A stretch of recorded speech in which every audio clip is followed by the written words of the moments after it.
One of the country's most well-known antitrust critics, Fiona Scott Morton, happens to be advising two of the biggest tech names in the country, Amazon and Apple, on the side. Morton was labeled an antitrust crusader in 2019 by The New Republic. Scott Morton has consistently said that tech giants are stifling competition and innovation in the country, but failed to recently disclose relationships with Amazon and Apple in papers she recently co-authored, according to Bloomberg. The papers laid out how the U.S. could bring antitrust cases against both Google and Facebook. She claims that she usually discloses conflicts and that lack of disclosure on the papers shouldn't be an issue because Apple and Amazon didn't pay her to write them and because they didn't focus on either company. She failed to address the obvious, however, that those companies are competitors of both Google and Facebook.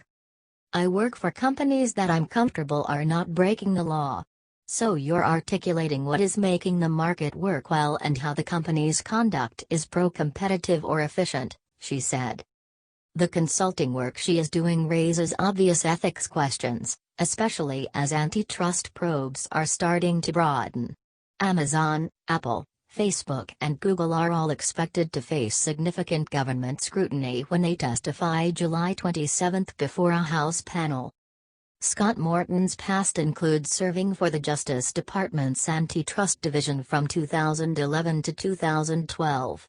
She claims that consulting is important to her research and teaching, and wallet, and declined to offer further details about her work.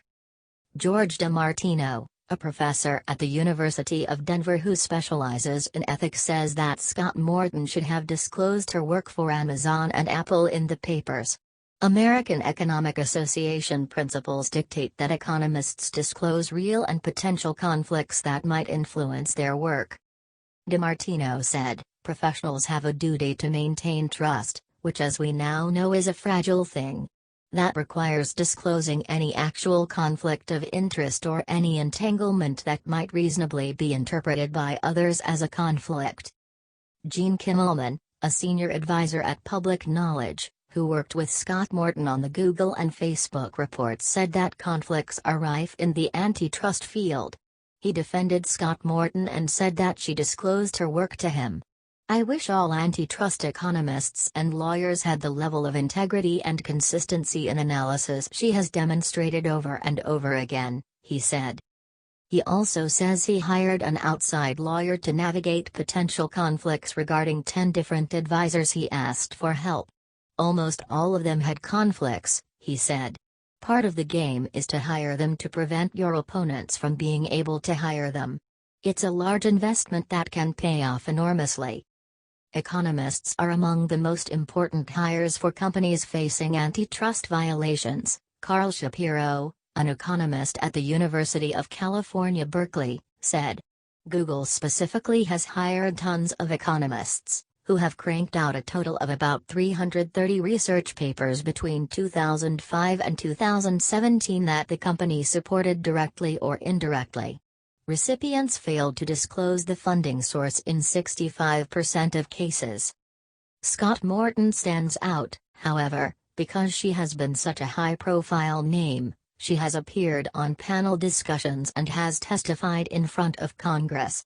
Last year she helped pen a paper about the immense power of tech platforms. And the names funding her have also come under scrutiny. Amazon has specifically been the target of Elizabeth Warren, who tweeted in 2019, "Giant tech companies have too much power. My plan to break up big tech prevents corporations like Amazon from knocking out the rest of the competition. You can be an umpire, or you can be a player, but you can't be both." At the time, Scott Morton retweeted the tweet and said, "This is the most articulate explanation of this Amazon theory of harm I have heard so far." She has since deleted the tweet.